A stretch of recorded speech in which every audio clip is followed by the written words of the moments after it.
I was halfway through my birthday dinner when my father slid loan papers across the table. $40,000. My brother's name. My signature line. They expected me to sign. Instead, I pulled out my phone, put it on speaker, and said 3 words. They're right here. The FBI agents walked in 60 seconds later. Before I tell you how I escaped my toxic family's financial abuse by having my brother and father arrested at my own birthday dinner, hit that subscribe button, because this is a story about what happens when the responsible child finally stops being the family ATM. Let's begin. My name is Olivia, and I'm 27 years old. I work as a registered nurse.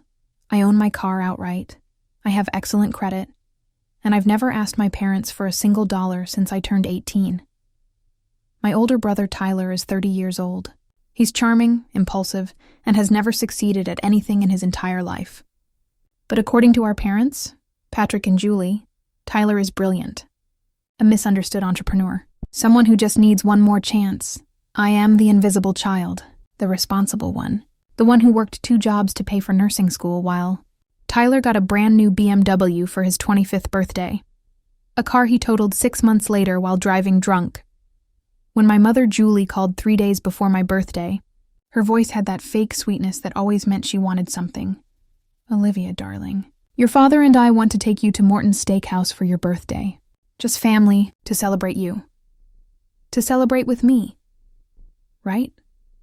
They hadn't celebrated with me since I was 10 years old. Every birthday after that somehow became about Tyler. When I graduated nursing school with honors, they showed up 20 minutes late to my ceremony because Tyler had a business meeting they needed to drive him to. When I bought my first car with money I'd saved, they asked why I hadn't bought something nicer, but I agreed to dinner. Because 6 months ago I'd made a decision. I was getting out. And this dinner was going to be my final goodbye. Morton's Steakhouse is one of those expensive restaurants with white tablecloths, dim lighting, and waiters who refill your water glass before you've taken 3 sips. My parents chose it because they thought the formal setting would pressure me into compliance. I arrived exactly on time, wearing a simple black dress and carrying a small purse. Tyler was already there, loud and animated, telling some story about a game-changing investment opportunity to our father. My mother sat perfectly still, her hands gripping a designer handbag I recognized as a recent gift from Tyler, probably bought with money he'd borrowed and never paid back. Olivia. My mother stood and gave me a stiff hug that smelled like expensive perfume and desperation. You look lovely. Sit, I sat. The waiter brought menus. We ordered. Tyler dominated the conversation, as always, talking about cryptocurrency, real estate opportunities, and his newest business idea. My father, Patrick, kept glancing at his briefcase, which sat on the floor next to his chair. My mother kept touching her necklace nervously. I knew what was coming. I'd known for weeks, throughout the entire dinner, the appetizers, the steaks, the endless refills of wine for everyone but me. I smiled and nodded and ate my food. I was calm, focused, because I had a plan. When the dessert menus were cleared away, my father finally made his move.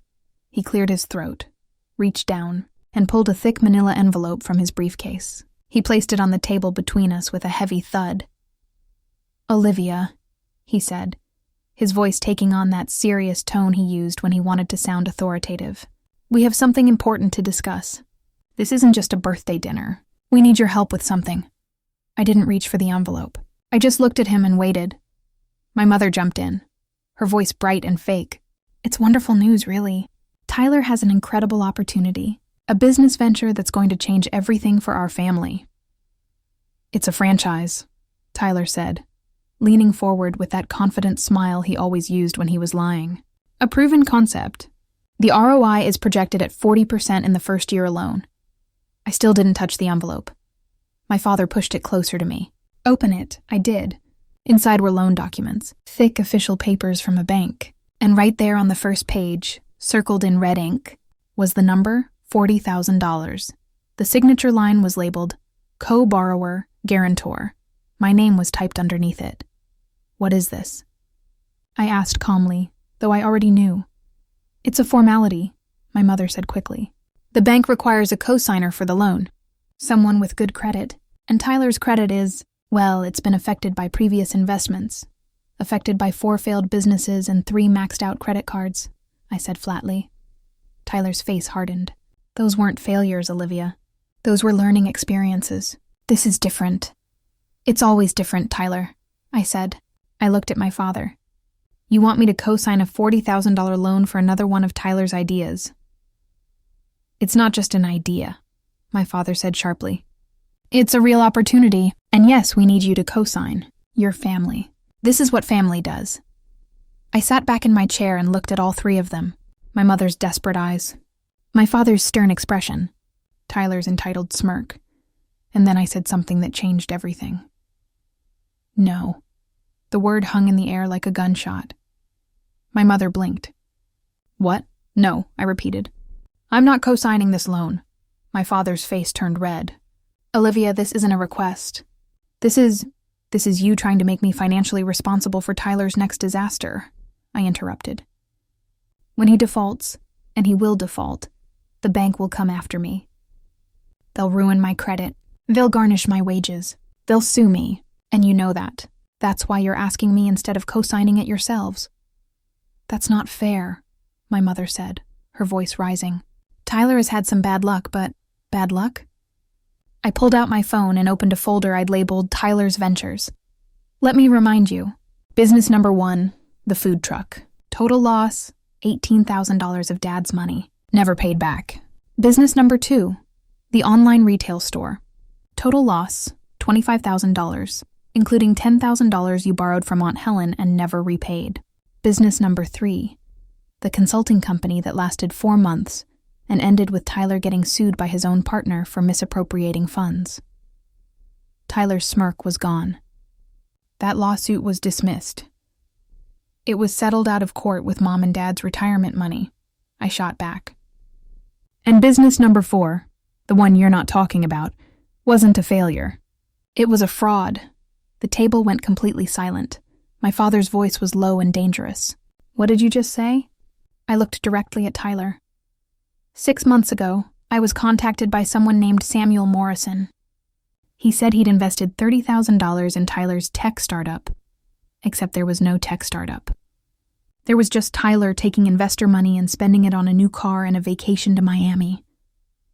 Tyler's face went pale. That's not...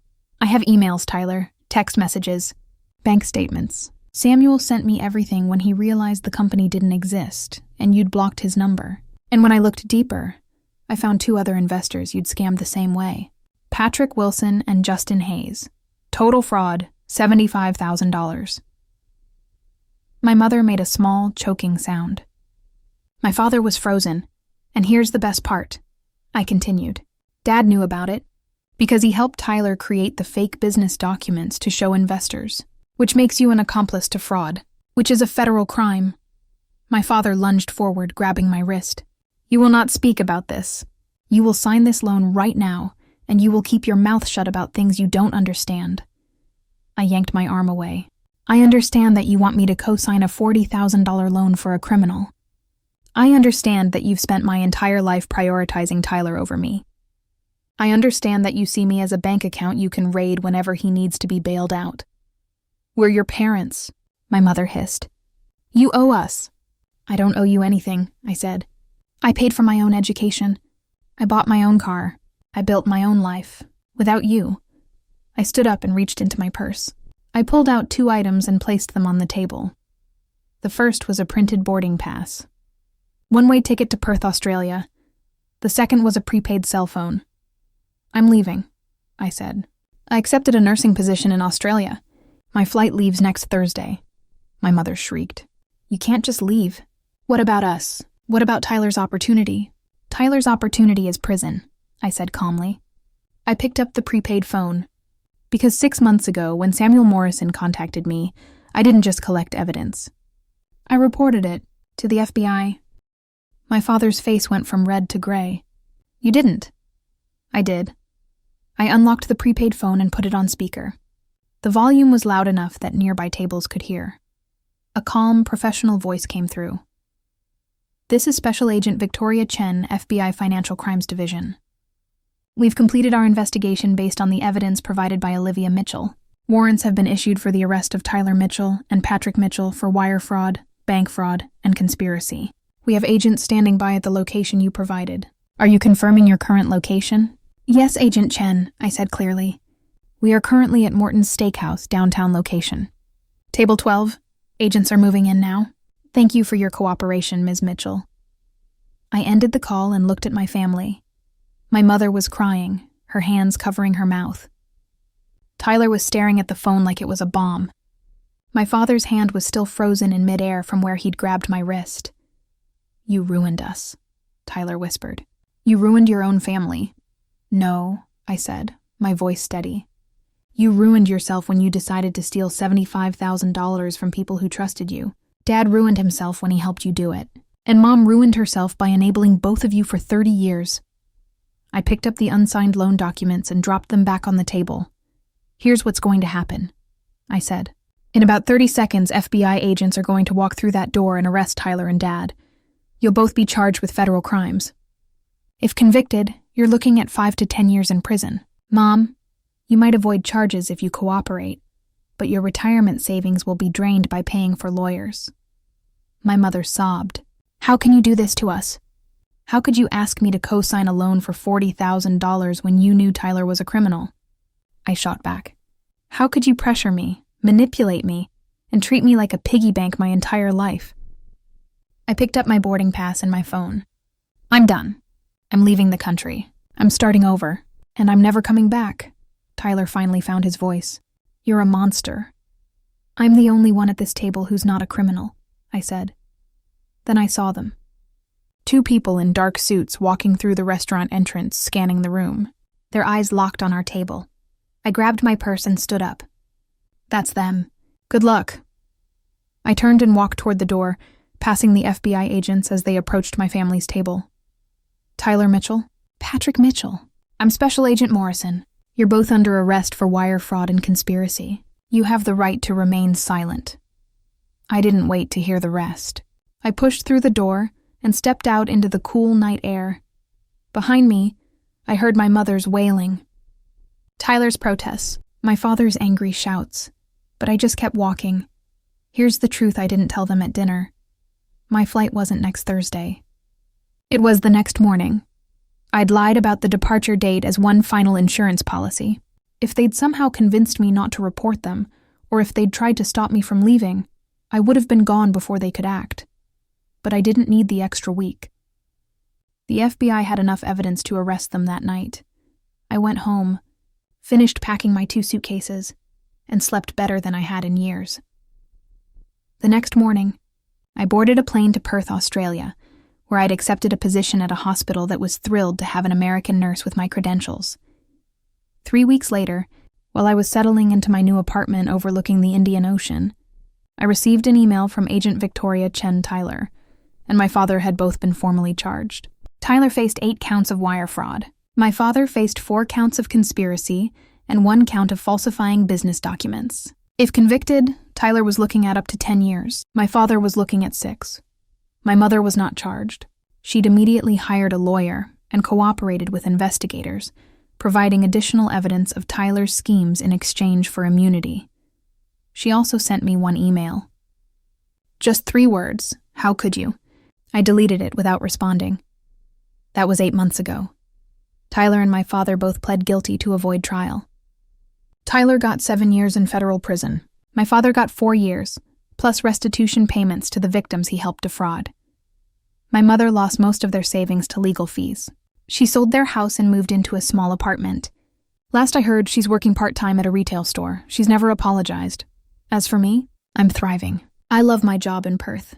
I've made incredible friends. I've traveled to places I'd only dreamed about, and for the first time in my life, I'm not carrying the weight of my family's dysfunction. People ask me if I regret turning in my own father and brother. The answer is no. Here's what people don't understand about being the responsible child in a toxic family. They use you. They drain you. They guilt you into sacrificing your own future to fund their disasters. For 27 years, I watched my parents enable Tyler's selfishness and criminality. For 27 years, I was told to be patient, to be understanding, to help my family. But help isn't co-signing a fraudulent loan. Help isn't covering up crimes. Help isn't destroying your own life to save someone who refuses to save themselves. Turning them in wasn't revenge. It was self-defense. And walking away wasn't cruel. It was survival. I have a good life now. A life I built without them. A life where I'm not the invisible, reliable child who exists only to clean up someone else's messes. I'm free. And I'm never going back. If this story resonated with you, smash that like button. Subscribe for more stories about breaking free from toxic family dynamics. And drop a comment. Have you ever had to walk away from family to save yourself? I want to hear your stories. See you in the next one.